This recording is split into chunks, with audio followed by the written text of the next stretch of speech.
नमस्कार दोस्तों, CTET Hindi pedagogy की महा मैराथन क्लास में आज आपका स्वागत करता हूं। दोस्तों 30 नंबर जो हिंदी पेडागोजी के पूछे जाते हैं, हिंदी में पूछे जाते हैं, वो यहीं से आएंगे। कोई भी एक टॉपिक नहीं छूटेगा। वन लाइनर के रूप में हमने सारे पीवाईक्यू को पिक कर लिया है। एक भी बिंदु जो सीटेट हिंदी पेडागोजी में आज तक पूछा गया है अब नहीं छूटेगा। यह महा मैराथन क्लास है, इसे आप लोग देखिए। इसमें जितने भी असेसमेंट होते हैं, बच्चों को अधिगम को मापने के लिए जितने भी टूल्स प्रयोग होते हैं सब हैं। जितने भी भाषा मनोवैज्ञानिक हैं, चाहे वो स्टीफन क्रेसन, जेम्स आउसर, नोम चोम्स्की, जीन पियाजे, कोहलबर्ग, वाइगोत्स्की, सबको शामिल किया गया है। सीसीई को शामिल है। त्रुटियां, अधिगम विकार, शिक्षण के जितने भी सूत्र होते हैं, मैगजीम्स होते हैं, वो सब हैं। त्रिभाषा, बहुभाषिकता और इसी के साथ बहुत सारे टॉपिक जो 30 नंबर आपके आते हैं हिंदी मैराथन में शामिल किया हुआ है। इस वीडियो को पूरा देखिए, अच्छा लगे तो शेयर जरूर करिएगा।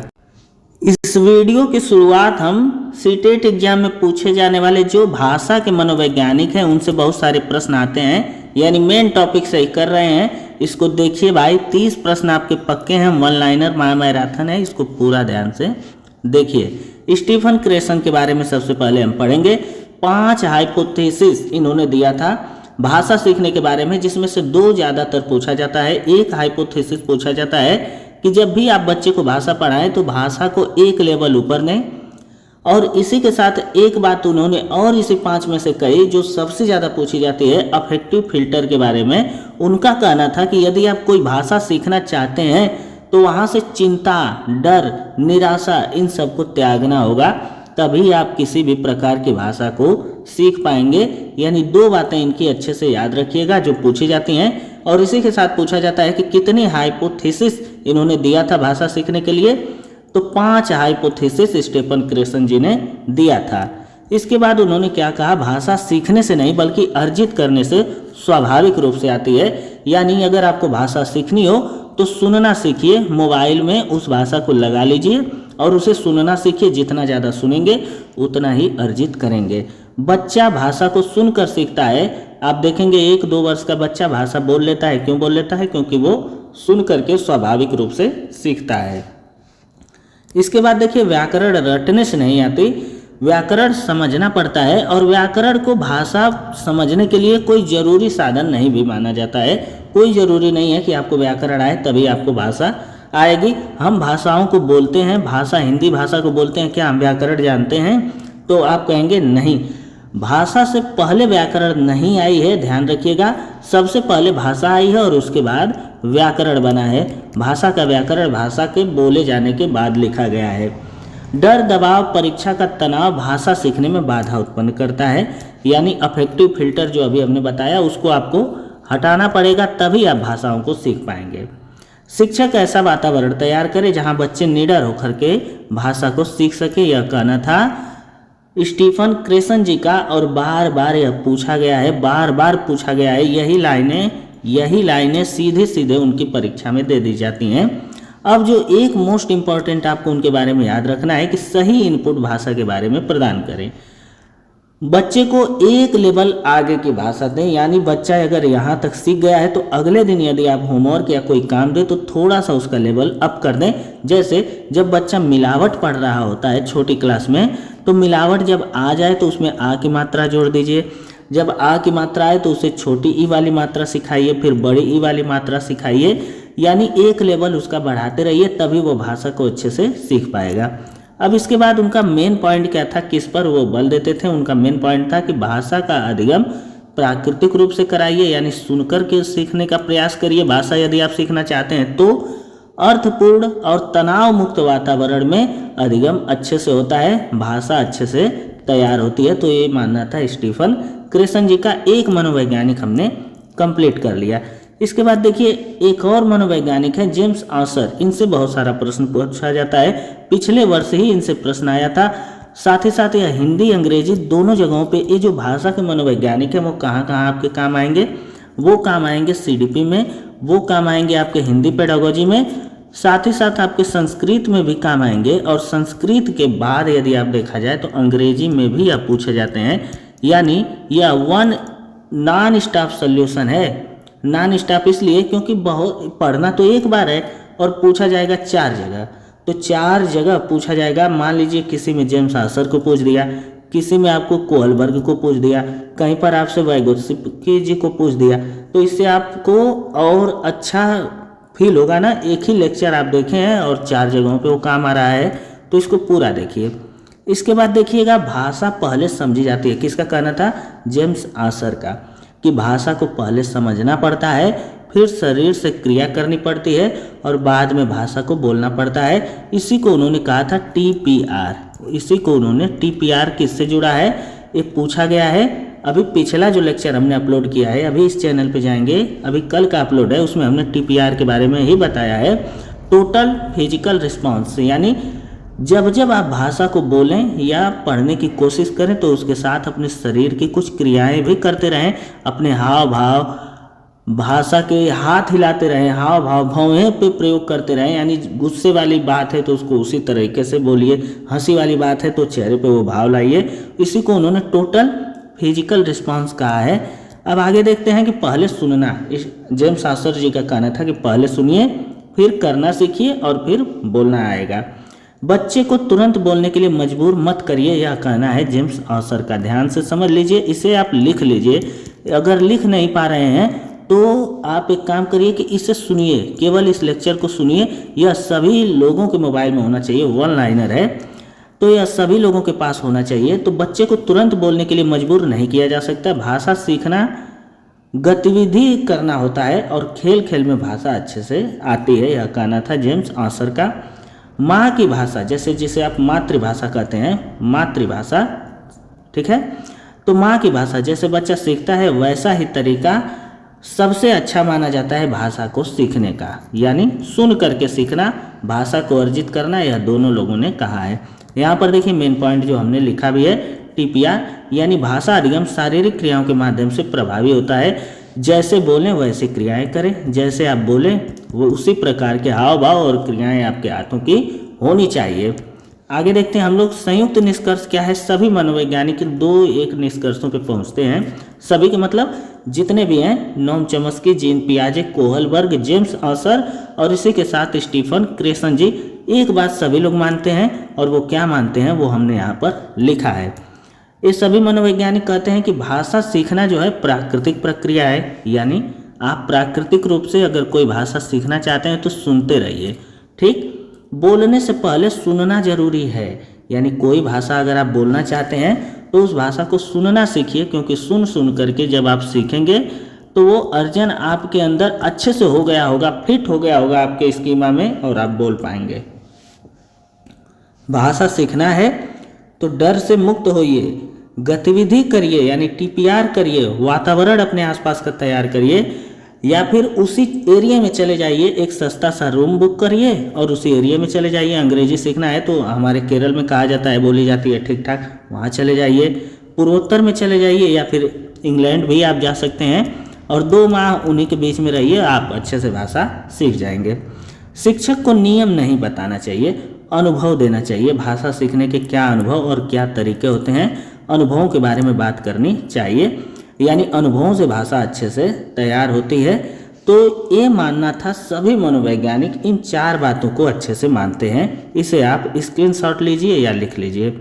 इसके बाद देखिए जीन पियाजे को। जीन पियाजे अहम केंद्रवाद को मुख्य मानते हैं। अहम केंद्रवाद क्या होता है? खुद से बात करना। 2 मनोवैज्ञानिक हैं, एक तो हैं वाइगोत्स्की और एक है जीन पियाजे। दोनों लोग मानते हैं कि अहम केंद्रवाद यानी खुद से बात करना, दोनों ने नाम अलग अलग दिया है, लेकिन उनके काम जो है उन्होंने एक ही बताया है कि खुद से जब बच्चा बात करता है तो सबसे अच्छी बात है। जीन पियाजे ने कहा है भाषा को संज्ञानात्मक विकास के लिए बहुत महत्वपूर्ण नहीं माना है। जीन पियाजे जी ने भाषा को संज्ञानात्मक विकास के लिए महत्वपूर्ण नहीं माना है। कहने का मतलब है संज्ञानात्मक विकास का मतलब होता है दिमाग। वाइगोत्स्की जी का कहना है कि दिमाग पहले विकसित हो जाता है और भाषा बाद में आती है, यानी भाषा का दिमाग विकास करने में कोई भूमिका नहीं होती, यह कहना है जीन पियाजे का। और वाइगोत्स्की कहते हैं कि ऐसा नहीं है, पहले भाषा विकसित होती है और भाषा ही हमारे दिमाग को विकसित करती है, यह कहना है वाइगोत्स्की का। तो यह दोनों लोगों में थोड़ा सा मतभेद है। ये वाली लाइन याद रखिए, इस लाइन को याद रखिए कि दिमाग पहले विकसित होता है और भाषा बाद में आती है, यह मानना है जीन पियाजे का, और भाषा पहले आती है और दिमाग बाद में विकसित होता है, यह मानना है हमारे वाइगोत्स्की जी का। तो इस लाइन को बहुत ही बार कन्फ्यूजिंग रूप में आपसे पूछ लिया जाता है हिंदी, अंग्रेजी, संस्कृत और पेडागोजी में, सीडीपी में, तो इसे आप ध्यान रखिएगा। अहम केंद्रवाक अब होता क्या है? तो अहम केंद्रवाक का मतलब है बच्चा जब खुद से बात करता है। आप 2 से 6 वर्ष की उम्र वाले बच्चे को देखेंगे कि कुछ बोलेगा, जैसे खिलौने लेकर के खुद से खेलता रहेगा और खिलौनों से बातें करता रहेगा, अपने आप से बातें करता रहेगा। यदि आप ध्यान देंगे तो देखे होंगे।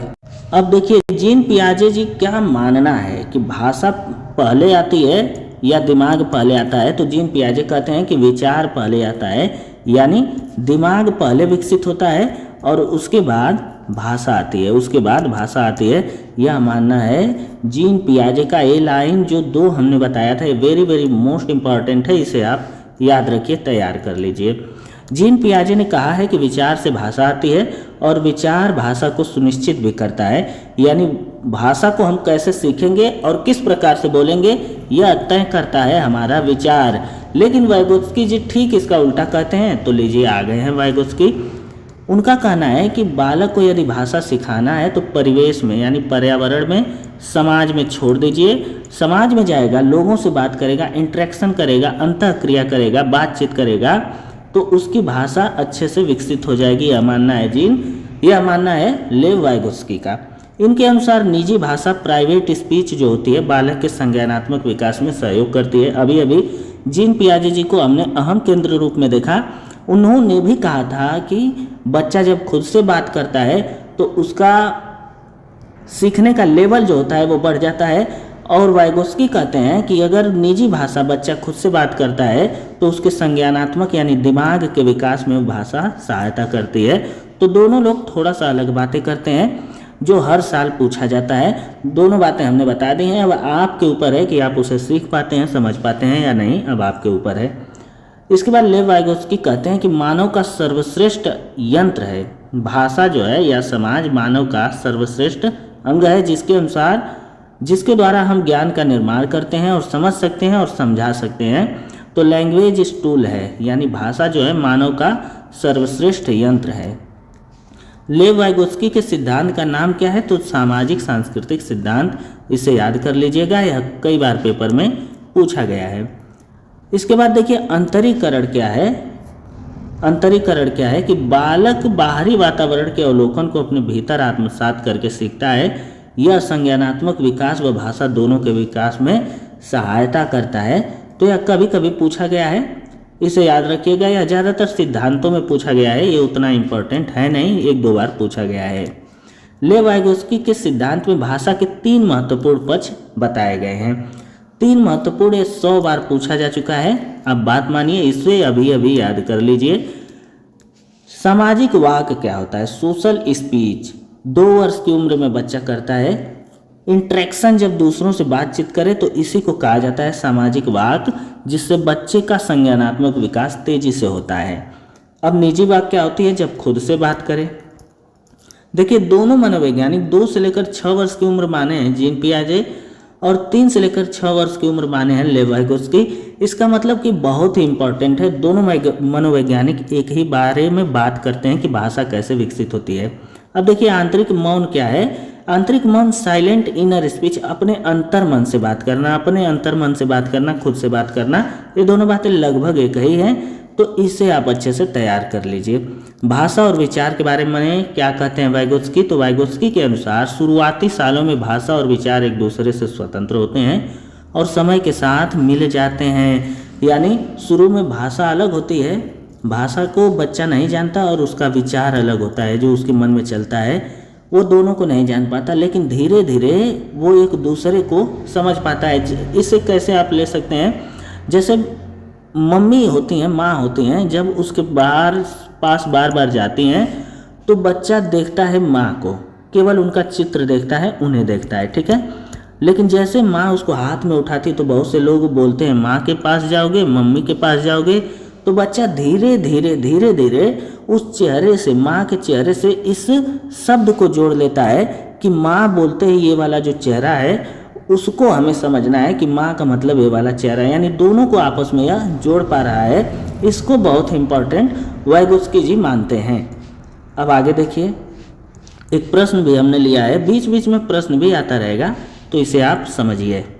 जहाँ जहाँ जरूरी है प्रश्न भी है। जिज्ञासा पहली को करते समय 5 वर्ष की नन्या स्वयं से कहती है, नीला टुकड़ा कहाँ है? नहीं, यह वाला नहीं, गाढ़े रंग वाला, जिससे यह जूता पूरा बन जाएगा। इस प्रकार की वार्ता को वाइगोत्स्की किस तरह संबोधित करते हैं? इस प्रश्न को एक बार फिर से आप पढ़ लीजिएगा। तो देखिए, जब इस तरीके की यानी बच्चा खुद से यहाँ पर बात कर रहा है तो इसी को व्यक्तिगत वार्ता यानी प्राइवेट स्पीच कहते हैं, लेव वाइगोत्स्की। तो यहाँ पर पहला वाला ही हमारा सही हो जाएगा। इसके बाद देखिए, अगले मनोवैज्ञानिक हैं जो हर बार पूछे जाते हैं, हर साल पूछे जाते हैं। नाम है नोम चॉम्स्की। तो प्रत्येक बालक भाषा सीखने की जन्मजात शक्ति के साथ पैदा होता है, यानी भाषा सीखने की इनेट एबिलिटी होती है, जिससे वो अपने पर्यावरण से भाषा को एक्वायर कर लेता है, सीख लेता है, ग्रहण कर लेता है। तो यह कहना है नोम चॉम्स्की का, यानी हमारे अंदर भाषा सीखने की क्षमता होती है जो दुनिया की और किसी जीव जंतु में भाषा सीखने की क्षमता नहीं होती। यह कहना है नोम चॉम्स्की का, जो कि बहुत ही सही भी इन्होंने कहा है, क्योंकि मनुष्यों के बच्चे ही भाषा सीख पाते हैं, जिसे भाषा वो सीखता कैसे है, जो उसके दिमाग में एक फंक्शन होता है, उसका नाम इन्होंने एलएडी दिया, यानी लैंग्वेज एक्वाजिशन डिवाइस। यह कहना था नोम चॉम्स्की जी का, यह कहना था नोम चॉम्स्की जी का कि हमारे दिमाग में एक ऐसा फंक्शन होता है, हालांकि एक ऐसा स्थान होता है जो केवल भाषा के लिए जिम्मेदार होता है, वो केवल भाषा पे ही काम करता है। जैसे हमारा जो माइंड होता है वो अलग अलग हिस्सों के कार्यों को करने के लिए अलग अलग तरीके से डिजाइन होता है, और उसी में एक फंक्शन ऐसा होता है जिसको भाषा के लिए उत्तरदायी माना जाता है, और उसी का नाम इन्होंने एलएडी दिया। यह बहुत बार पूछा गया है, इससे आप खिलवाड़ नहीं कर सकते इस लाइन से। आगे देखिए, विश्व की सभी भाषाएं एक ही मूल व्याकरण यानी यूनिवर्सल ग्रामर से संबंधित है, जिसे समझने में भाषा अर्जन यंत्र हमारी सहायता करता है। यानी इस यंत्र के माध्यम से, दिमाग के इस कार्य प्रणाली और फंक्शन के माध्यम से हम दुनिया की किसी भी भाषा को सीख सकते हैं, जिसे उन्होंने यूनिवर्सल ग्रामर कहा। यह भी कई बार पूछा गया है, इस लाइन को भी आप लिखिए। इसके बाद भाषा अर्जन यंत्र 5 साल तक ज़्यादा सक्रिय रहता है। यह संवेदनशील काल होता है भाषा सीखने के लिए, यानी 5 साल तक आप जो भाषा बच्चे को सिखाना चाहें, 2 से 3 भाषाएं उसे आप सिखा सकते हैं। उसके बाद यह सक्रिय होता तो है, थोड़ा कम हो जाता है, यानी छोटे बच्चे भाषा को तेज़ी से सीखते हैं बड़े लोगों के मुकाबले। जिनकी उम्र 20-25 वर्ष हो जाती है, उनके मुकाबले छोटे बच्चे भाषा तेज गति से सीखते हैं। अब भाषा अर्जन क्षमता किससे संबंधित होती है? तो यह देखिए, अभी अभी हमने बात किया है, चॉम्स्की जी से संबंधित है। अब देखिए, हमने यहाँ पर मनोवैज्ञानिक, जो भाषा के मनोवैज्ञानिक हैं, उनको हमने देख लिया है, जो हर साल पूछे जाते हैं। अब हम कौशलों पे बात करेंगे कि कौशल क्या होते हैं भाषा सीखने के। तो देखिए, किसी भी भाषा को सीखने के लिए 4 प्रकार के कौशल होते हैं।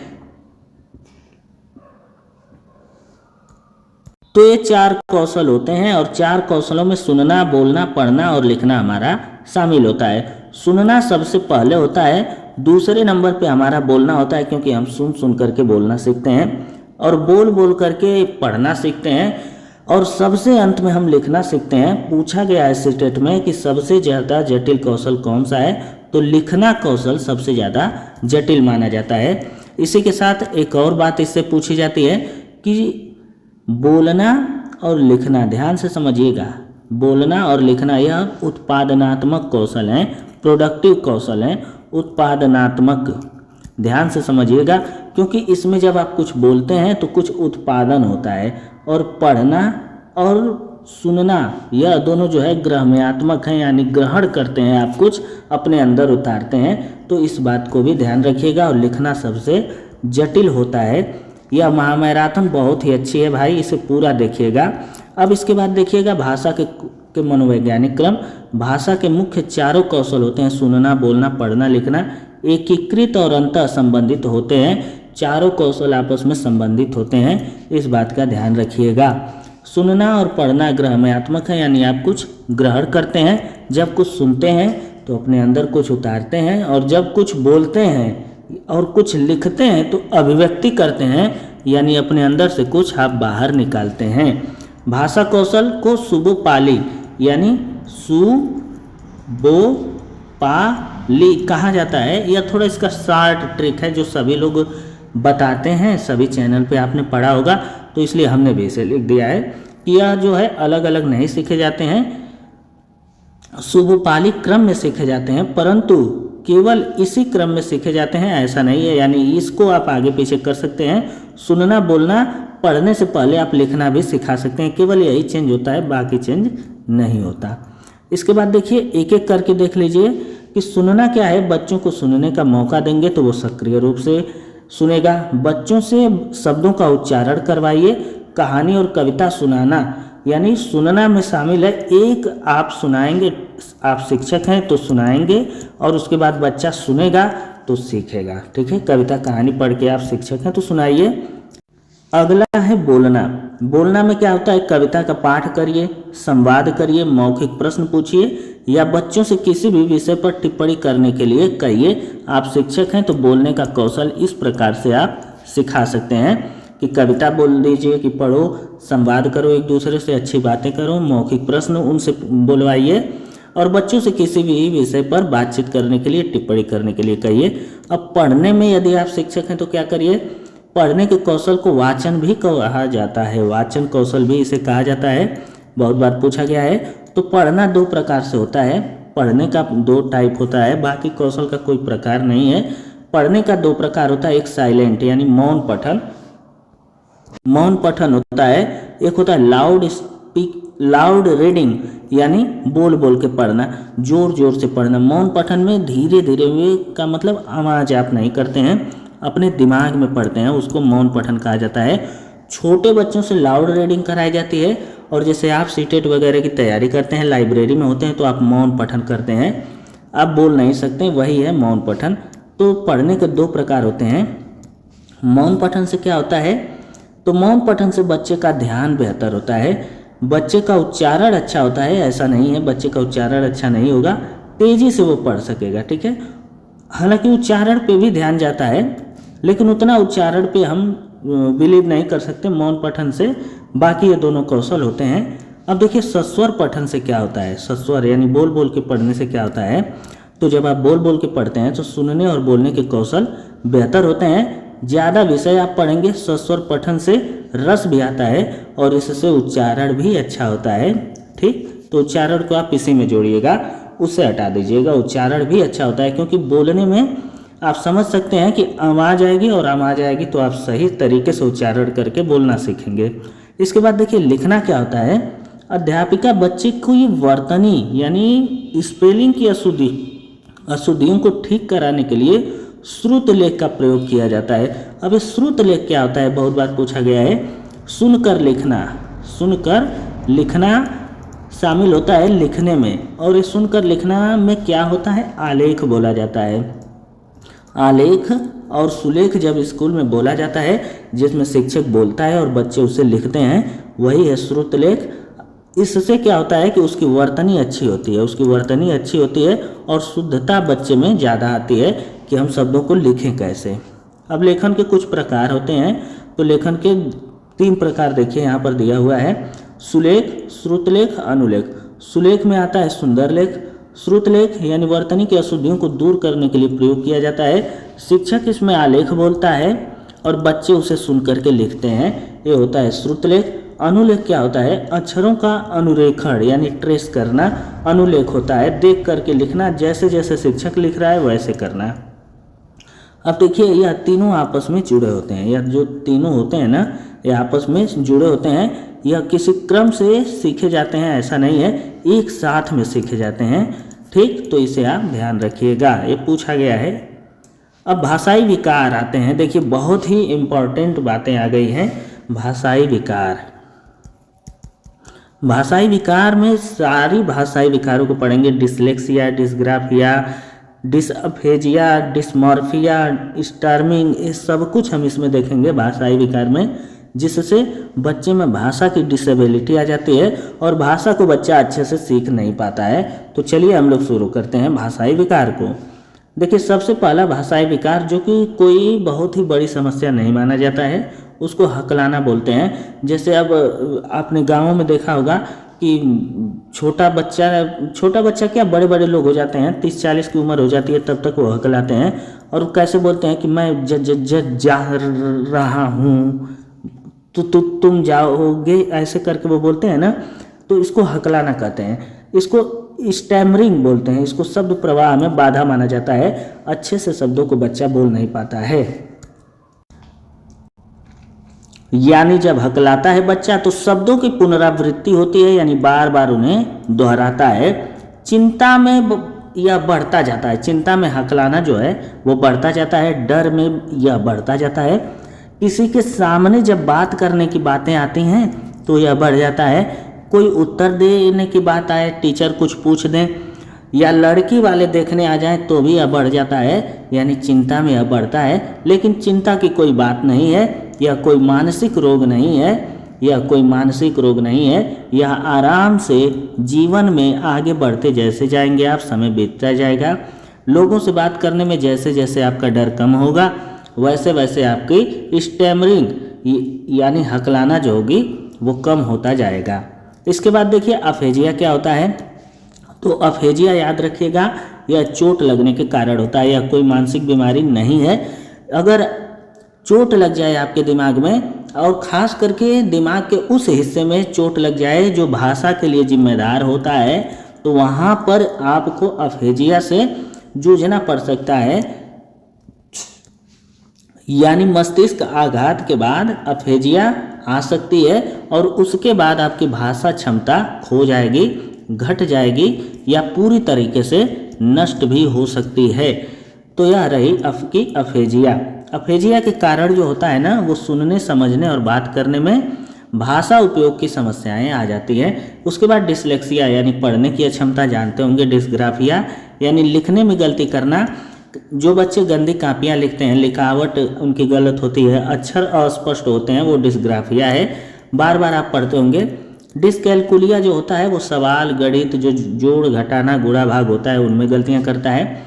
अब आगे आता है, इसको आप ध्यान में रखिएगा, डिस्फेजिया। डिस्फेजिया क्या होता है? भाषा विलंब, यानी भाषा विकास जो होता है बच्चे का वो देर से शुरू होता है, ज़्यादा समय बाद, यानी 2 से 3-4 साल बाद के से शुरू होता है। बोलना बहुत ही लेट शुरू करता है। समस्या क्या होती है कि भाषा विकास में इसमें देरी होती है। बोलना बच्चा देर से शुरू करता है, शब्दावली उसकी कम होती है, सीमित होती है, ज़्यादा शब्द उसे याद नहीं रहते जिससे वो लंबी बातें कर पाएँ। छोटे वाक्य बना बना कर बातें करता है। इसमें सुनने में कोई समस्या नहीं होती। डिसफेजिया जो होती है वो भाषा विकास में, भाषा में देरी होती है, ठीक है, यही प्रॉब्लम उसमें होती है। उसके बाद देखिए आगे हम लोग देखते हैं त्रिआयामीय, जो ऊपर हमने बताया है या सब पूछा गया है तो वहीं से हमने इसे पिक किया है। त्रिआयामी शिक्षा या त्रिआयामी मॉडल जॉन डेवी ने दिया था। क्या कहा था जॉन डेवी ने? तो जॉन डेवी जी का कहना था, पहले जब शिक्षक पढ़ाते थे तो वो 2 चीज़ों को मानते थे कि एक स्तर पे अध्यापक होता है, दूसरे स्तर पे छात्र होता है। लेकिन जब जॉन डेवी मनोवैज्ञानिक आए और उन्होंने बताया कि ऐसा नहीं है, यह जो छात्र और अध्यापक और छात्र होता है इनके बीच में विषय वस्तु भी होती है कि आप पढ़ा क्या रहे हैं। सबसे ज़्यादा इम्पोर्टेंट विषय वस्तु को उन्होंने दिया कि आप पढ़ा क्या रहे हैं। एक स्तर पे छात्र है, दूसरे स्तर पे शिक्षक है, लेकिन विषय वस्तु कहाँ गई? विषय वस्तु भी तो जरूरी है, तो उसको इन्होंने जोड़ दिया है और जिसे इन्होंने कहा कि त्रिआयामी शिक्षण हमारा होता है, त्रिआयामी शिक्षण होता है। जॉन डेवी ने कहा कि एक स्तर पे अध्यापक, दूसरे पे छात्र और विषय वस्तु उसमें बीच में सम्मिलित होती है, इंटरेक्शन होता है। और त्रिआयामी जो शिक्षण है उसी में उन्होंने प्रगतिशील शिक्षा के बारे में भी बताया। इसे भी आप समझ लीजिए कि प्रगतिशील शिक्षा के बारे में नए विचार, नई बातें, नई भाषाएं आप सीखते रहेंगे, यही होती है प्रगतिशील शिक्षा। उसके बाद देखिए शिक्षण के सूत्र कुछ होते हैं कि आप यदि शिक्षक हैं तो पढ़ाएंगे कैसे, आप यदि शिक्षक हैं तो पढ़ाएंगे कैसे, ठीक है। तो कैसे पढ़ाएंगे उसे भी तो आप ध्यान से देखिए, समझिए। तो पढ़ाने का कुछ नियम है, एक बार में इसे आप देख सकते हैं, इतना सारा नियम हमने लिखा है। जो पूछा गया है, और यह सब जगह पूछा जाता है, हिंदी हो, अंग्रेजी, सीडीपी, मैथ, हर जगह पूछा जाता है कि पढ़ाएंगे कैसे।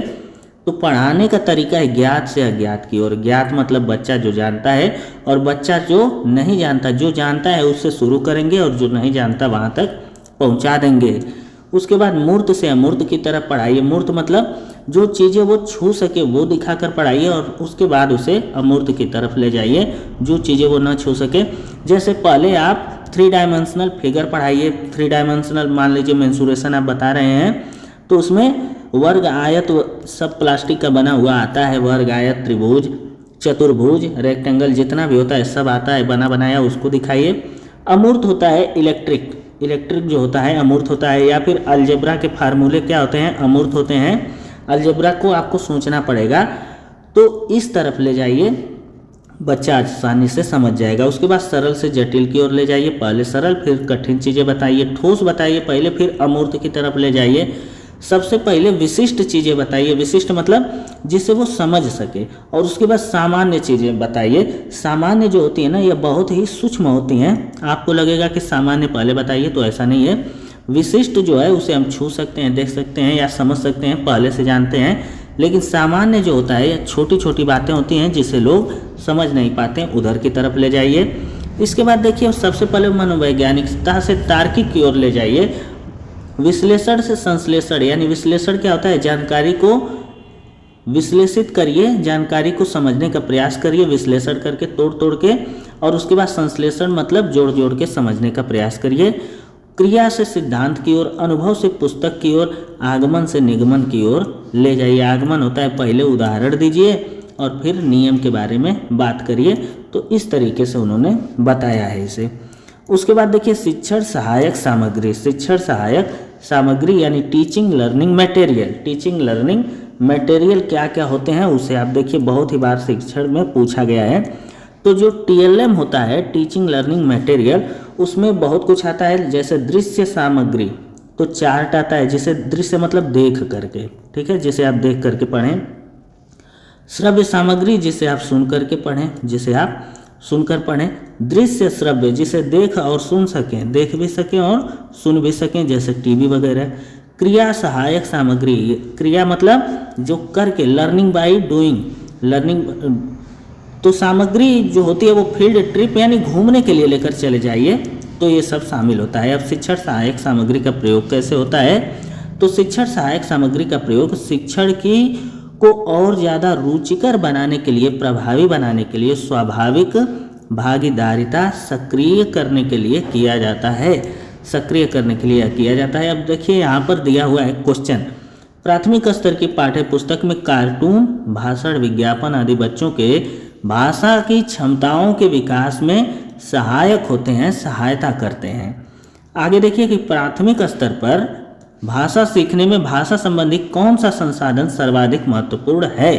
तो कौन सा संसाधन भाषा सीखने में सर्वाधिक महत्वपूर्ण है, तो कंप्यूटर नहीं, समाचार पत्र नहीं। प्राथमिक स्तर पे 1 से लेकर के 5वीं क्लास के लिए तो बाल साहित्य। बाल साहित्य होता क्या है, यह रंगीन किताब होती है, इसमें चित्र बने होते हैं, अक्षर बड़े साइज में लिखे जाते हैं और कार्टून जैसे बने होते हैं। तो यह बच्चों के लिए पसंदीदा बुक होती है बाल साहित्य। आजकल की किताबें आप देखेंगे वो चित्रों से भरी होती हैं, चित्रों के माध्यम से सिखाना सबसे अच्छा है, तो उसे आप बाल साहित्य कहेंगे। उसके बाद देखिए, दृश्य सामग्री यानी विजुअल एड क्या होता है। दृश्य सामग्री जिसे आप देख कर सीखें, जिसे आप देख कर सीखें, तो बहुत कुछ जैसे पोस्टर वगैरह होता है, श्यामपट्ट को देख करके आप सीखते हैं जो लिखा जाता है। तो चार्ट होता है, जैसे एप्पल, एलिफेंट, ये सब बना होता है, उस पर लिखा होता है। क ख ग घ मिलावट भी लिखा होता है। तो चार्ट होते हैं पाठ्य पुस्तक और मानचित्र, इसे आप केवल देख करके सीखते हैं। इसी तरह से ये सब पूछा गया है, उदाहरण है। तो पूछा जाता है कि निम्न में से कौन सा दृश्य सामग्री है, तो 3-4 आपको दे देगा ऑप्शन और उसी में से एक डाल देता है। तो ये सब उदाहरण है, इस पर ज़्यादा फोकस नहीं करना है। यदि आपका दिमाग अच्छा काम करता है तो आप पेपर में इसे हल कर ले जाएंगे। श्रव्य सामग्री, रेडियो होता है जिसे आप सुन सके। श्रव्य मतलब सुन कर के जिसे आप सीख सकें। तो रेडियो पे कोई दिखाई देता नहीं, केवल सुनाई देता है। एम्पलीफायर, माइक्रोफोन और टेप रिकॉर्डर, इसे आप केवल सुन सकते हैं। उसके बाद श्रव्य और दृश्य। दृश्य श्रव्य क्या होता है? चलचित्र, यानी देख और सुन सकें, जिसे आप देख भी सकें और सुन भी सकें। तो चलचित्र जो टीवी वगैरह चलता है, फिल्म प्रोजेक्टर चलता है, टेलीविज़न चलता है, मोबाइल फ़ोन में आप देखते भी हैं और सुनते भी हैं, जैसे फिल्म वगैरह का चलना, तो ये हो जाएगा आपका। इसके बाद देखिए क्रिया सहायक सामग्री करके सीखने में, तो क्रिया सहायक सामग्री किसी ऐतिहासिक जगहों पर ले जाना, किसी संग्रहालय को घुमाना, उद्यान का भ्रमण कराना, या क्रिया है करके सीखना है, या करके सीखना है, ले जा करके सीखना, यह सबसे ज़्यादा पर्यावरण में आपसे पूछा जाता है। तो पर्यावरण की भी क्लास मिलेगी, सारी क्लासेज आपको मिलेगी, बस लेक्चर आप देखते चलिए। मूल्यांकन क्या होता है? अब देखिए सबसे इंपॉर्टेंट चीज़ें आ गई, मूल्यांकन। तो मूल्यांकन एवं उपचारात्मक शिक्षण, इसे आप समझिए कि मूल्यांकन एक ऐसी निरंतर चलने वाली प्रक्रिया है जिससे शिक्षक छात्र के ज्ञान व सीखने की प्रक्रिया का आकलन करते हैं। हम देखते हैं कि कौन कौन से प्रकार के मूल्यांकन हमारा होता है और कौन कौन सा मूल्यांकन आपको जानना चाहिए, जिसके स्तर पे जा करके जब आप शिक्षक बने तो बच्चे का वैसा ही मूल्यांकन आप कर पाए। तो यहाँ देखिए आकलन का उद्देश्य क्या होता है? मूल्यांकन में सबसे पहला होता है आकलन। तो आकलन का उद्देश्य क्या होता है? मूल्यांकन में हम देखेंगे आकलन कैसे होता है बच्चे का, कि वो क्या सीखा है, क्या सीखना चाहता है और उसकी क्या सीखने में रुचि है, इस बात को जानना ये आकलन है। तो जो शिक्षक ने छात्र को सिखाया है वह छात्र के द्वारा कितना सीखा गया है, इसी को आकलन कहा जाता है। छात्रों की समस्या को दूर करने के लिए आकलन किया जाता है बच्चे का। इसी के साथ छात्रों की योग्यता, रुचि, कुशलताओं को पहचान कर उनके अनुसार शिक्षण विधि को तैयार करना एक आकलन कहलाता है। बहुत बार पूछा जाता है, इसका आप जरूर स्क्रीनशॉट ले लीजिए। उसके बाद देखिए मूल्यांकन के प्रकार कितने होते हैं। आकलन के बाद मूल्यांकन आपका आता है। मूल्यांकन में बेसिकली नंबर आपको प्रदान किए जाते हैं। मूल्यांकन में नंबर प्रदान किए जाते हैं। तो दो प्रकार के, देखिए ये ऊपर चाहिए था, थोड़ा मिस्टेक हो गया है। तो मूल्यांकन में एक आकलन जिसे हमने देख लिया है, एक होता है मापन। तो मापन रेटिंग स्केल वगैरह के माध्यम से हो जाता है, इसमें भी कोई ज़्यादा समस्या होती नहीं। ये थोड़ा कम पूछता है, ये वाला थोड़ा कम पूछता है, आकलन पे ज़्यादा आपको फोकस करना चाहिए। उसके बाद देखिए आकलन तो हमने ऊपर देखा है, लेकिन आकलन को यहाँ एक हेडिंग में समाहित कर दिया गया है कि आकलन में यह देखते हैं कि बच्चा कैसे सीखता है, और मेजरमेंट में यह देखते हैं कि बच्चे ने कितने प्रतिशत सीखा है, कितने प्रतिशत सीखता है। मापन यानी हमने 7 चैप्टर पढ़ाया है और 7 में से केवल 4 चैप्टर बच्चे को आता है, तो वह कितना प्रतिशत सीख चुका है। आकलन और मूल्यांकन दोनों जो हैं, आकलन व मापन दोनों मूल्यांकन का हिस्सा है। आकलन और मापन दोनों किसका हिस्सा है? मूल्यांकन का। उसके बाद देखिए परीक्षण आता है कुछ, जैसे निदानात्मक परीक्षण। तो दो प्रकार का परीक्षण होता है, एक होता है निदानात्मक और एक होता है उपचारात्मक। निदानात्मक में हम बच्चे की समस्या का पता लगाते हैं कि भाषा सीखने में बच्चे में कहाँ कहाँ समस्या आ रही है, उसकी वर्तनी ठीक नहीं है, वो सही से शब्दों को लिख नहीं पा रहा है, शब्दों को सही से लिख नहीं पा रहा है। ये सब जब बच्चा नहीं कर पा रहा है तो यह जो है निदानात्मक है, यानी समस्या की पहचान करना है। वर्तनी त्रुटि, बोलने में समस्या, भाषा सीखने में समस्या, लिखने में समस्या, कहाँ समस्या है इसको समझना ही निदानात्मकता है, और इस समस्या को हल करना उपचारात्मकता है। उपचारात्मक परीक्षण है इस समस्या को हल करना। यहाँ से हर साल प्रश्न भर के प्रश्न पूछा जाता है, तो इसे आप समझ गए होंगे। जब शिक्षक छात्रों को किसी विषय में कार्य करने को देता है और उसमें छात्र असफल व कठिनाई का अनुभव करता है, तो छात्र की असफलता व कठिनाई के पीछे का कारण जानना ही निदान कहलाता है, यानी निदानात्मकता। और जैसे ही शिक्षक निदान समझ जाता है, उसके बाद की प्रक्रिया उपचार होती है, यानी उसका अब दवाई करिए, कैसे उसको हम हल करेंगे। तो अब आप इसे अच्छे से समझ गए होंगे। तो यहाँ देखिए उपचारात्मकता है, यानी जब शिक्षक बच्चों की कमियों को दूर करके दोबारा से शिक्षण करवाए तो वही उपचारात्मकता कहलाती है। यहाँ देखिए निदान के बाद उपचार होता है। निदान के बाद या निदान क्या होता है? समस्या की पहचान यानी रोग की पहचान के बाद ही दवा मिलती है ना, तो वही है समस्या निदान है, उपचार है दवा। समस्या के बाद ही उपचार होता है। उसके बाद देखिए उपलब्धि परीक्षण कुछ हमारे पास होते हैं। उपलब्धि परीक्षण में क्या होता है, कैसे प्रयोग किया जाता है, उसे भी आप देखिए यहाँ। तो उपलब्धि परीक्षण पाठ्यक्रम पूरा होने के बाद शुरू होता है। उपलब्धि परीक्षण पाठ्यक्रम पूरा होने के बाद इस परीक्षण का प्रमुख उद्देश्य यह अनुमान लगाना होता है कि शिक्षण कार्यक्रम से शिक्षार्थी ने क्या सीखा, भाषा कौशलों को कहाँ तक सीख पाया और उनके आधार पर भाषा का प्रयोग किस हद तक उपयुक्त ढंग से कर पा रहा है। इसी को कहा जाता है उपलब्धि परीक्षण, यानी यह जानना कि कितना सीखा और सीखने के बाद कितना उपयोग कर पा रहा है, यही समझना उपलब्धि परीक्षण कहा जाता है। अब देखिए असेसमेंट क्या होता है। दो प्रकार का असेसमेंट होता है बच्चे को समझने के लिए। एक होता है फॉर्मेटिव असेसमेंट, एक होता है समेटिव असेसमेंट। समेटिव समाहित कर लेना यानी अंक देना, बच्चे ने कितना सीखा अंक देना। फॉर्मेटिव क्या है कि सीखने की प्रक्रिया में वह कैसे सीख रहा है इसे बताना, बीच बीच में प्रश्न करना ही फॉर्मेटिव असेसमेंट कहलाता है। यानी कि फॉर्मेटिव असेसमेंट क्या होता है, सीखने सिखाने की प्रक्रिया के दौरान बीच बीच में यह होता है या पूरे साल चलता है। इसकी विशेषता यह है कि यह पूरे साल चलता है। और समेटिव असेसमेंट क्या होता है कि साल के अंत में परीक्षा जो होती है, साल के अंत में जो परीक्षा होती है जिसमें बच्चे को अंक दिया जाता है, तो इसको कहा जाता है यह अंक देने पर केंद्रित होती है और यह पूरे साल बच्चे का आकलन और मूल्यांकन करने में समाहित होती है। फॉर्मेटिव असेसमेंट CCE से जुड़ा हुआ होता है, यानी सतत और व्यापक मूल्यांकन के माध्यम से बच्चे को यह समझने का प्रयास किया जाता है कि उसने कितना सीखा है। ठीक है, ये तो फॉर्मेटिव असेसमेंट ये वाला हो जाएगा। इसके बाद देखिए प्रोग्रेस टेस्ट क्या होता है। सीखने की निरंतर प्रगति जानने के लिए प्रोग्रेस टेस्ट किया जाता है या बीच बीच में ही लिया जाता है। दक्षता परीक्षा क्या होती है, इसमें यह जाना जा सकता है कि विद्यार्थी शिक्षण विषय को कहाँ तक समझ पाया है और भाषा कौशल में उसकी दक्षता या प्रवीणता कितनी है। दक्षता का मतलब ही होता है कि वह कितना दक्ष या प्रवीण हो गया है। यह दो शब्द आपको जरूर मिलेंगे यदि दक्षता से प्रश्न आया तो। उसके बाद देखिए अभिरुचि एप्टीट्यूड के बारे में कि उसकी रुचि क्या सीखने में है, वो क्या सीखने में अपने आप को अच्छा अनुभव करवा पाता है, फील करवा पाता है, इसको समझिए आप।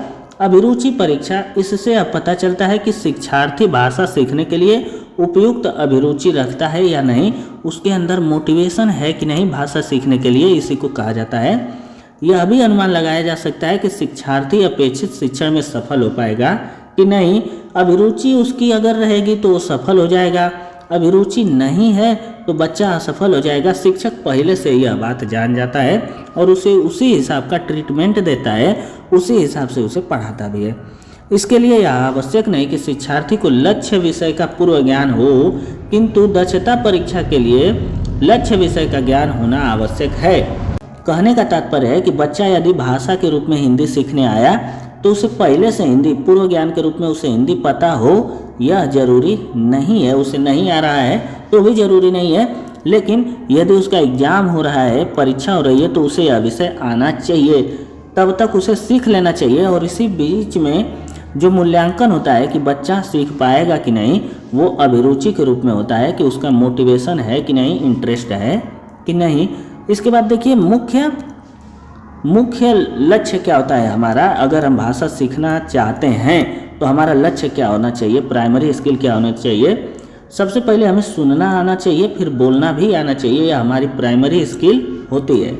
उसके बाद देखिएगा कि पुनर्बलन के माध्यम से बोलना और लिखना आता है। पुनर्बलन यानी इसमें जो है कि हमें अपनी क्षमता के अनुसार काम करना पड़ता है, इसमें मोटिवेशन की ज़रूरत होती है, इसमें सहायता की ज़रूरत होती है, इसमें शिक्षक के रेनफोर्समेंट स्किल की आवश्यकता होती है।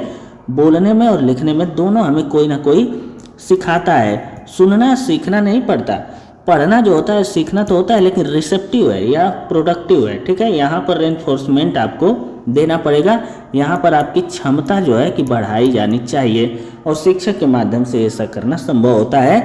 अब आगे देखते हैं हम लोग बहुभाषिकता क्या है, मल्टी लैंग्वेलिटी यह क्या है। बहुभाषिकता का मतलब होता है कि एक क्लास जिसमें बहुत सी भाषाएं बोली जाती हों या फिर एक बच्चा जिसके द्वारा बहुत सी भाषाएं बोली जाती हो, तो इसी को बहुभाषिकता कहते हैं।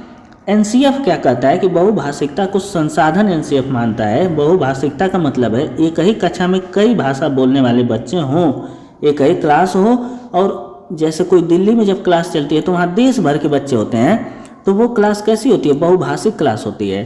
तो बहुभाषिकता का मतलब है एक ही कक्षा में कई भाषा बोलने वाले बच्चे हों। इसके बाद बहुभाषिक कक्षा में बच्चे की मातृभाषा को संसाधन के रूप में प्रयोग किया जाता है, यानी मातृभाषा जो उसकी होती है, जो उसके घर की भाषा होती है, जैसे बच्चा उड़ीसा का है तो उड़िया आएगी, बिहार का है तो भोजपुरी आएगी, सीखने और समझने में वो एक संसाधन है। इसके बाद देखिए पाठ्य पुस्तक हमारी कैसी हो। अगर हम पाठ्य पुस्तक का चयन कर रहे हैं तो उसका आधार क्या होना चाहिए, पाठ्य पुस्तक के बारे में भी बहुत सारा प्रश्न पूछा जाता है। तो कई संसाधनों में से एक संसाधन है पाठ्य पुस्तक, लेकिन एकमात्र संसाधन नहीं है।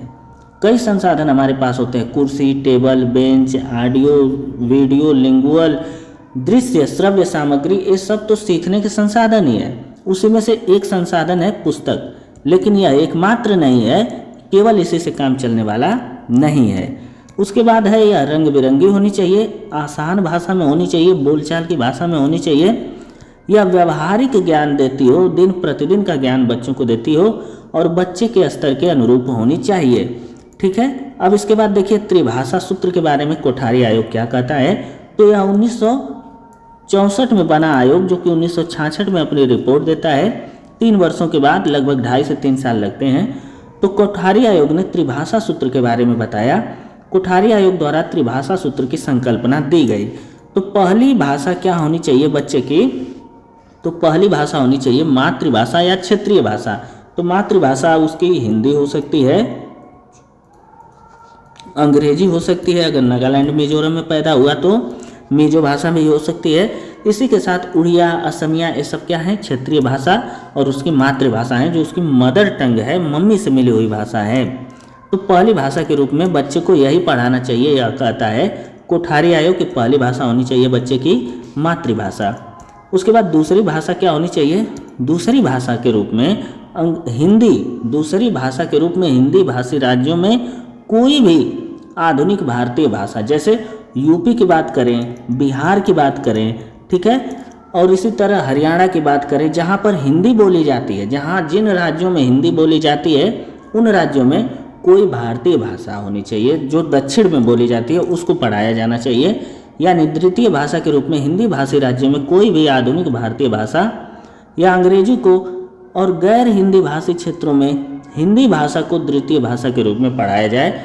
जहाँ पर हिंदी बोली जाती है, ध्यान से समझिए, जहाँ हिंदी बोली जाती है वहाँ पर आप दक्षिण भारत की कोई एक भाषा पढ़ाइए या पूर्वोत्तर भारत की कोई एक भाषा पढ़ाइए, और जहाँ पर ये पूर्वोत्तर है और हमारा दक्षिण भारत है वहाँ पर आप हिंदी पढ़ाइए, वहाँ पर आप एक भाषा के रूप में हिंदी पढ़ाइए। ये है हमारा दूसरी संकल्पना। उसके बाद त्रिभाषा में तीसरा स्तर क्या कहता है कि तृतीय भाषा के रूप में हिंदी भाषी तथा गैर हिंदी भाषी दोनों राज्यों में अंग्रेजी या कोई भी एक आधुनिक भारतीय भाषा जिसे द्वितीय भाषा के रूप में न पढ़ाया जा रहा हो तो उसे स्वीकार करिए। मूल रूप से यह अंग्रेजी की बात कर रहा है, या फिर कोई विदेशी भाषा भी हो सकती है जो पढ़ाई जाती हो, यह सम्मिलित है। यानी 3 रूप से इसे आप समझ सकते हैं। इसके बाद हम आगे चलते हैं। देखिए भाषा क्या है, अब हम देखते हैं जो शुरू वाला टॉपिक होता है, जैसे पढ़ना जरूरी होता है। भाषा क्या है, भाषा के माध्यम से हम क्या करते हैं, भाषा क्यों आवश्यक है, भाषा क्यों पढ़ना चाहिए, भाषा हमारे विचारों को, हमें, हमारे कार्यों को, हमारे लक्ष्य को किस तरीके से आगे बढ़ाती है, इस बारे में हम बात करेंगे। तो देखिए भाषा हमारे विचारों को व्यक्त करने और दूसरों के विचारों को समझने का एक साधन है। बिना भाषा के हम न दूसरों को अपनी बातें बता पाएंगे कि हमें कहाँ दर्द हो रहा है, हमें बुखार है, हमें भूख लगी है, ना ही हम किसी को बता पाएंगे। और उसे भी यदि भाषा नहीं आती तो वो भी नहीं समझ पाएगा। सोच करके देखिए कि आपको अचानक से ले जाकर के किसी दूसरे देश में, यानी रूस में मान लीजिए आपको ले जाकर के पटक दिया जाए और वहाँ पर आप जाकर के किसी से कहें कि मुझे भूख लगी है और आप वहाँ पर हिंदी भाषा में बोलें, उस व्यक्ति को वो भाषा आती ही नहीं है तो वो आपके विचारों को जानेगा कैसे कि आपको भूख लगी है। इसलिए दोनों छोर पर एक समान भाषा आना आवश्यक है, तभी हम एक दूसरे को अपने विचार और भावनाओं को बता सकते हैं। इसके बाद देखिए केवल संप्रेषण की भाषा का उद्देश्य केवल संप्रेषण ही नहीं है, इसके कुछ अन्य कार्य भी हैं, इसके कुछ अन्य कार्य भी हैं। भाषा केवल बातचीत के लिए ही नहीं और कार्यों के लिए प्रयोग होती है। किन किन कार्यों के लिए प्रयोग होती है, भाषा विचारों के आदान प्रदान के रूप में प्रयोग होती है। भाषा सामाजिक जीवन को सार्थक बनाती है। भाषा ज्ञान प्राप्ति का साधन है।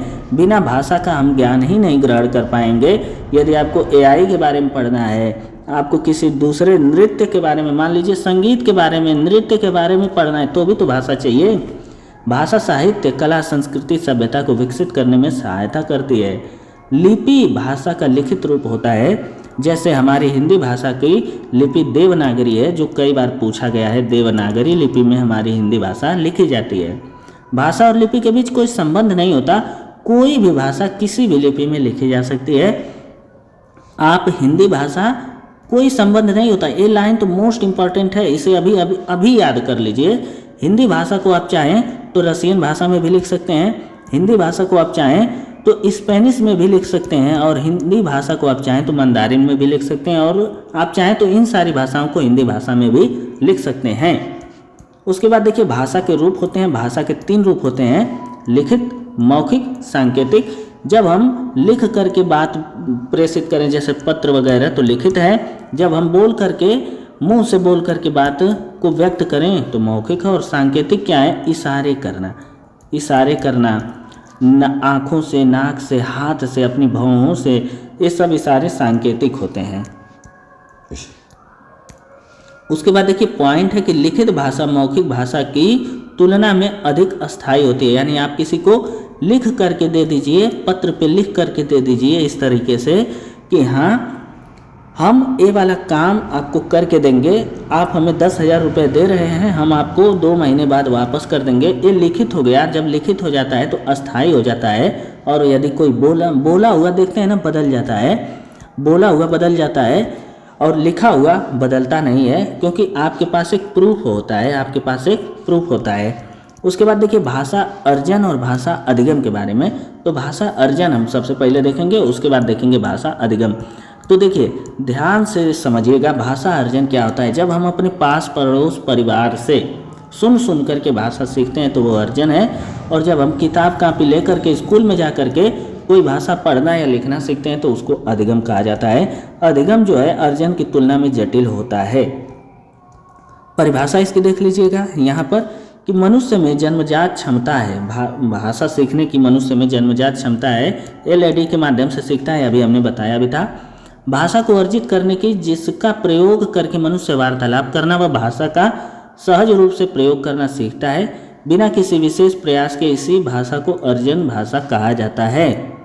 तो अर्जित भाषा जो है उसके कुछ चरण होते हैं कि वो कैसे सीखी जाती है। तो यह एक स्वाभाविक प्रक्रिया है, वातावरण का प्रभाव पड़ता है, यह सहज रूप से सीखी जाती है। यह अचेतन है, यानी यह अचेतन है, अवचेतन है। अचेतन आप मान लीजिए, ठीक है, इसे हटाइए। अचेतन है यानी बिना किसी प्रयास के।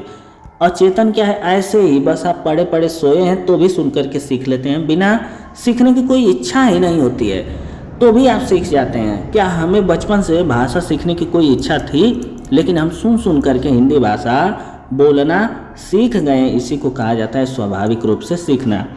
तो इसके कुछ चरण हैं। अर्जन जो है मातृभाषा से संबंधित होता है, यानी हम जो अर्जित करते हैं भाषा वो हमारी मातृभाषा होती है। जहाँ हमारी माँ होती है, जो भाषा हमारी माँ बोल रही होती है वो भाषा हमें आ जाती है। अनौपचारिक प्रक्रिया है, यानी बिना किसी बुक, पेन, पेंसिल, किताब के यह सीख ली जाती है, तो इसको अनौपचारिक प्रक्रिया कहा जाता है। भाषा अर्जन किस वजह से होता है? भाषा अर्जन किस वजह से होता है? हमारे अंदर आंतरिक क्षमता होती है भाषा अर्जित करने की। हम भाषा को स्वाभाविक रूप से अर्जित कर लें अपने पर्यावरण से। जैसे जब से बच्चा पैदा होता है तब से परिवार वाले उससे बात करते हैं, जैसे बच्चे को भाषा आती है, किंतु वो बच्चा ऐसी ही भाषा को अर्जित कर पाता है।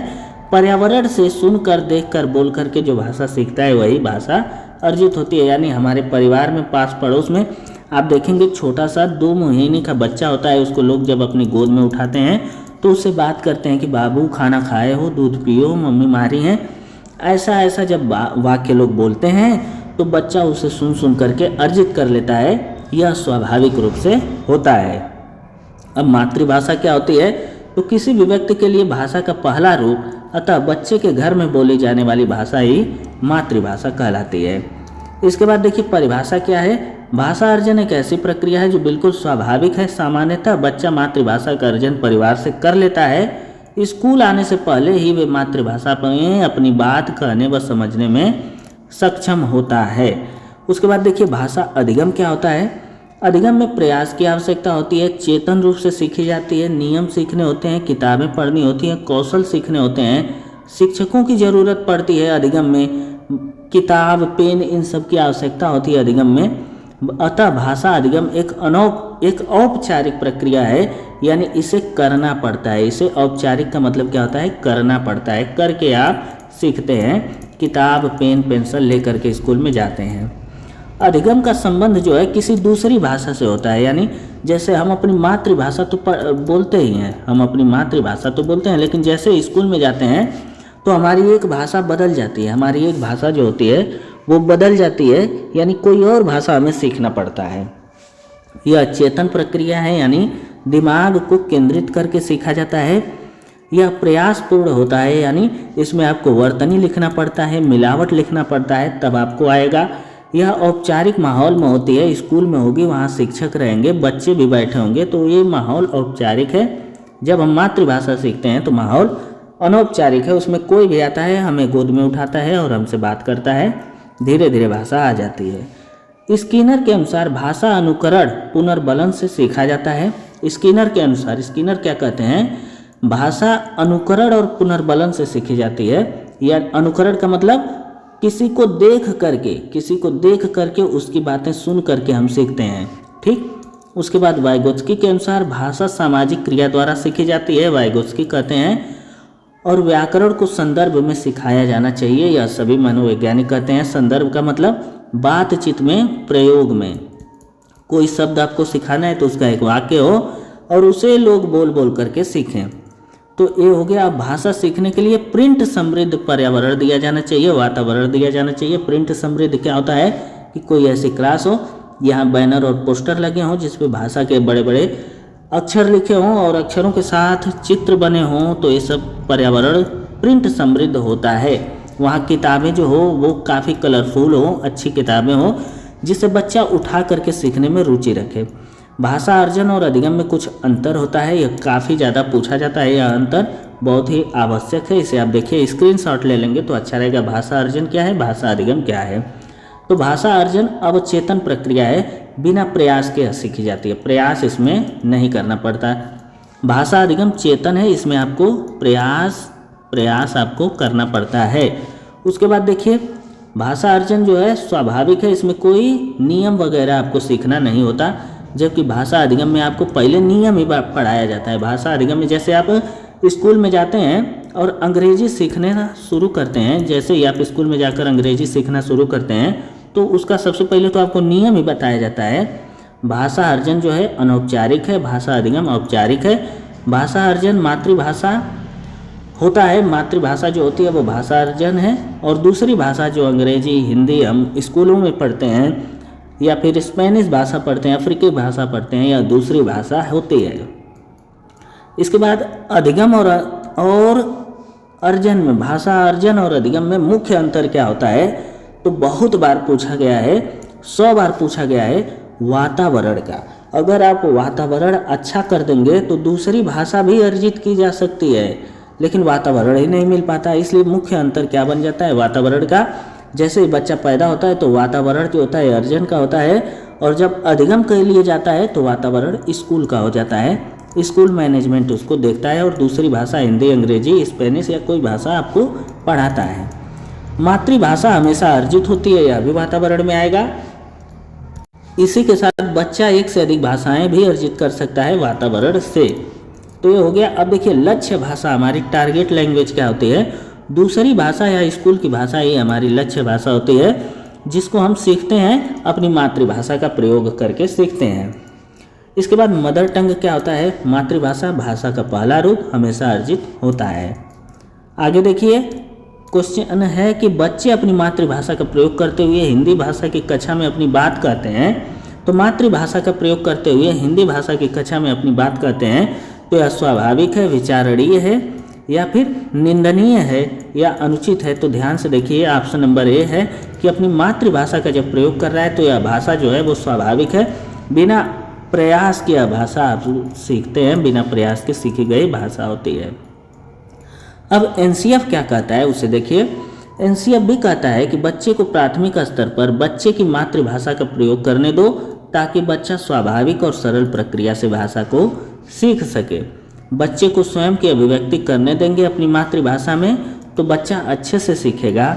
इसके साथ ही साथ मातृभाषा प्रयोग करने की वजह से बच्चे की भाषा में क्षेत्रीय भाषा का प्रभाव हो सकता है। जैसे सड़क को सड़क बोलना, यह स्वाभाविक बात होती है, यानी मातृभाषा का प्रयोग करने की वजह से बच्चे की जो क्षेत्रीय भाषा में भाषा का प्रभाव हो सकता है। जैसे बिहार में सड़क नहीं बोलते, सड़क ही बोलते हैं। तो इस तरीके से आप इसे समझ सकते हैं। एक दो बार इसे और पढ़ लीजिए। हम मातृभाषा और बहुभाषिकता को स्वीकार करते हैं कक्षा में और यह संसाधन मानी जाती है। यह संसाधन मानी जाती है शिक्षण अधिगम में, इसे संसाधन मानना पड़ेगा एक शिक्षक को। अब भाषा के देखिए विविध रूप होते हैं, भाषा के कई रूप होते हैं जो कि यहाँ पर दिया गया है। तो देखिए मातृभाषा क्या होती है, या पहला भाषा हमारा जो हम सीखते हैं अपने घर में उसे पहली भाषा को कहा जाता है मातृभाषा। अब राष्ट्रभाषा कहा जाता है। हमारी राष्ट्रभाषा तो वैसे कोई नहीं है, संवैधानिक तौर पर हिंदी भारत की राष्ट्रभाषा नहीं है, लेकिन राष्ट्रभाषा को लोग हिंदी ही मानते हैं, तो इसलिए हम हिंदी को यहाँ लेकर के चलेंगे। अब उसके बाद देखिए हिंदी क्या है, तो राजभाषा है। देखिए भाषा तो है लेकिन अलग अलग रूप होता है, उसका नाम अलग अलग दूसरा हो जाता है, बदलता रहता है। उसके बाद देखिए भारत 1963 के OLA यानी ऑफिशियल लैंग्वेज एक्ट के तहत आर्टिकल 343 में के तहत भारत की राजभाषा हिंदी को माना है। मानक भाषा क्या होता है, शिक्षा व कार्य में प्रयोग जब होने लगे कोई भाषा, शिक्षा में, शोध में, कामों में, रजिस्टर में, सरकार के कामकाज में प्रयोग होने लगे तो वो भाषा मानक भाषा मानी जाएगी। अब देखिए भाषा सीखने के कुछ चरण होते हैं, तो कुछ चरणों में ये बहुत बार पूछा भी गया है, इसे आप थोड़ा इम्पोर्टेंस दीजिएगा। तो कूकना बच्चा शुरू करता है, कू कू करके जब बोलना शुरू करता है तो 6 सप्ताह में शुरू हो जाता है, यानी 6 सप्ताह का मतलब 1.5 माह के आसपास शुरू हो जाता है। उसके बाद बबलाना जो होता है, बबलाना यानी एक एक शब्द को बल बल करके बोलना, तो 6 माह में यह शुरू कर देता है बच्चा, और एक शब्द बोलना शुरू कर देता है 1 साल में। जैसे माँ, बा, दा, पा, ऐसे शब्द 1 साल में वो शुरू कर देता है। टेलीग्राफिक चरण, टेलीग्राफिक चरण क्या होता है, जब 2 शब्दों को मिलाकर पापा बोल दे, दादा बोल दे, बाबा बोल दे, ऐसा जब शुरू करता है तो यह 18 से 24 महीना यानी 1.5 से 2 वर्ष में वह बोलने लगता है। यह लंबे उच्चारण 2 से 4 साल में करने लगता है, यानी बातचीत तो 2 से 4 साल बाद करने लगता है। प्रोफेसर स्मिथ कहते हैं, प्रोफेसर स्मिथ, कि 1 साल में बच्चा 3 ही शब्द बोल पाता है, लेकिन अगले 2 सालों में वो 272 और अगले 5 सालों में 2072 शब्द सीख लेता है। सीटेट की लाइन है, वहीं से उठी है, हमने लिया है, याद कर लीजिए। भाषा शिक्षण की कुछ विधियां हैं, जैसे व्याकरण विधि, व्याकरण अनुवाद विधि, व्याकरण विधि, व्याकरण अनुवाद विधि। और भी विधियां हैं, प्रत्यक्ष विधि, सम्मिश्रण विधि, संप्रेषण विधि, आगमन विधि, निगमन विधि। इन सबको हम चलिए एक एक करके देखते हैं। तो यहाँ पर पहली विधि जो हमारी दी है व्याकरण विधि। तो व्याकरण विधि के अंतर्गत अन्य भाषा के नियमों को कुछ शब्दों के साथ सिखाया या याद कराया जाता है। इसके बाद शब्द संयोजन और व्याकरणिक के नियमों के आधार पर अभ्यास कराए जाते हैं। अंग्रेजी जब हम पढ़ते हैं तो अंग्रेजी को कैसे पढ़ाया जाता है आप समझ सकते हैं। व्याकरण पढ़ाया जाता है, नियम बताए जाते हैं, नियमों के शब्द याद करने पड़ते हैं, तो यह है व्याकरण विधि। उसके बाद देखिए व्याकरण अनुवाद विधि क्या है। यह विधि 19वीं शताब्दी के अंत तक परंपरागत और मान्य विधि के रूप में प्रचलित रही। इसमें व्याकरण और अनुवाद 2 विधियां संयोजित हैं। इस विधि में बच्चे लक्ष्य भाषा को पढ़ना लिखना सीख लेते हैं। बोलने में समस्या आती है, बोलने के ज़्यादा अवसर नहीं मिल पाते हैं। इस विधि में बच्चे की मातृभाषा में अनुवाद के माध्यम से लक्ष्य भाषा सिखाई जाती है, मातृभाषा में अनुवाद के माध्यम से। जैसे अंग्रेजी को हम जब पढ़ते हैं तो मातृभाषा हिंदी हमारी जो है उसी में अनुवाद किया जाता है कि यह कर्ता है, क्रिया है, कर्म है, वॉइस है, नरेशन है। और कैसे पढ़ाया जाता है, हिंदी में बोल बोल के अंग्रेजी पढ़ाया जाता है और अनुवाद कर करके हम भाषा को सीखना शुरू करते हैं। उसके बाद देखिए हमारी एक विधि और आती है प्रत्यक्ष विधि। यह आज की सबसे मान्य विधि है। कि आप कोई भी भाषा सिखाना चाहते हैं, ठीक उसी भाषा के बीच में बच्चे को डाल दीजिए, भले ही ना आती हो। अंग्रेजी आप सिखाना चाहते हैं तो अंग्रेजी वाली क्लास ज्वाइन करवाइए जहाँ सिर्फ अंग्रेजी बोली जाती हो और कोई भाषा ना बोली जाती हो, उसको डायरेक्ट मेथड कहते हैं। डायरेक्ट मेथड में क्या क्या होता है, व्याकरण अनुवाद विधि को अनेक सीमाओं के कारण प्रत्यक्ष विधि का आविर्भाव हुआ। व्याकरण अनुवाद विधि में बहुत सारी सीमाएं थी कि नियम याद करो, रूल याद करो, उच्चारण करो, नियम बनाओ, ये सब बहुत ही कठिन था। तो इसके बाद प्रत्यक्ष विधि धीरे धीरे हमारे हिस्से में आई। इससे मौखिक वार्तालाप विधि भी कहा जाता है, इसे मौखिक वार्तालाप विधि भी कहा जाता है। इस विधि में शिक्षार्थी की मातृभाषा की मध्यस्थता के बिना अन्य भाषा सिखाई जाती है। इस विधि में बच्चे की मातृभाषा का प्रयोग नहीं किया जाता है। क्वेश्चन पूछता है कि किस विधि में बच्चे की मातृभाषा का प्रयोग नहीं किया जाता है, केवल लक्ष्य भाषा को आधार बनाया जाता है, केवल लक्ष्य भाषा को आधार बनाया जाता है। तो यह होता है आपकी डायरेक्ट विधि या प्रत्यक्ष विधि में। उसके बाद देखिए सम्मिश्रण विधि क्या होती है। इस विधि के अंतर्गत भाषा शिक्षण की प्रक्रिया के व्यवहारिक पक्षों का सम्मिश्रण किया जाता है। इस सम्मिश्रण विधि में शिक्षण भाषा शिक्षण के विभिन्न उद्देश्यों के अनुरूप और शिक्षण प्रक्रिया के विभिन्न चरणों पर किसी भी विधि का चयन कर सकता है। इसे भी एक बार आप पढ़ लीजिएगा। उसके बाद देखिए संप्रेषण विधि, कम्युनिकेटिव मेथड, बातचीत के माध्यम से जब हम भाषा को सीखना शुरू करते हैं तब यहाँ देखिए प्रत्यक्ष विधि की प्रक्रिया को और शुद्ध बनाते हुए संप्रेषण विधि का विकास हुआ। भाषा प्रयोग सीखने में ही भाषा की संरचना सीखना शामिल होता है। यह स्वाभाविक रूप से भाषा के प्रयोग पर बल देती है। साथ ही संप्रेषण के विकास से भाषा सीखी जाती है, यानी बातचीत से भी भाषा को आप अच्छे से सीख पाएंगे। उसके बाद देखिए आगमन विधि। आगमन विधि क्या होता है, उदाहरण पहले बताया जाएगा, नियम बाद में, यानी उदाहरण से नियम। अ आ रहा है ना, अ से उदाहरण आप याद करिएगा, उदाहरण से नियम की ओर आगमन विधि चलती है। विशिष्ट से सामान्य की ओर चलती है और ज्ञात से अज्ञात की ओर चलती है। तो यह विधि आगमन है। अब ध्यान से देखिए, इसी विधि को आप निगमन भी कर सकते हैं। नियम को आगे करिए, उदाहरण को पीछे, सामान्य को आगे करिए, विशिष्ट को पीछे, और अज्ञात को आगे करिए, ज्ञात को पीछे, तो बन जाएगा आपका निगमन विधि। इसी का ठीक उल्टा होता है निगमन, जिसमें पहले नियम, न से नियम और बाद में उदाहरण बताया जाता है। उदाहरण पहले, यानी आगमन विधि में पहले संज्ञा के उदाहरण देते हुए बाद में उसकी परिभाषा लोग बताते हैं। संज्ञा के उदाहरण पहले दे देते हैं, जैसे जितने भी दुनिया में नाम हैं वो सब संज्ञा है, तो नाम पहले बोल देते हैं और बाद में उसकी परिभाषा बना देते हैं। अब देखिए यहाँ पर निगमन विधि है, नियम से उदाहरण और सामान्य से विशिष्ट, ठीक उसी का उल्टा हो गया है। इसमें होता क्या है कि पहले परिभाषा बताते हैं, फिर उसका उदाहरण देते हैं और फिर प्रश्नों को हल करवाते हैं। अब देखिए हमारा फिर से वहीं आ गए स्टीफन क्रेसन, जहां से हमने शुरू किया था। तो देखिए यह हिंदी की महामैराथन क्लास थी। यह वीडियो आपको कैसी लगी जरूर बताइएगा, और सभी विषयों की क्लास ऐसे ही आपको मिलती रहेगी।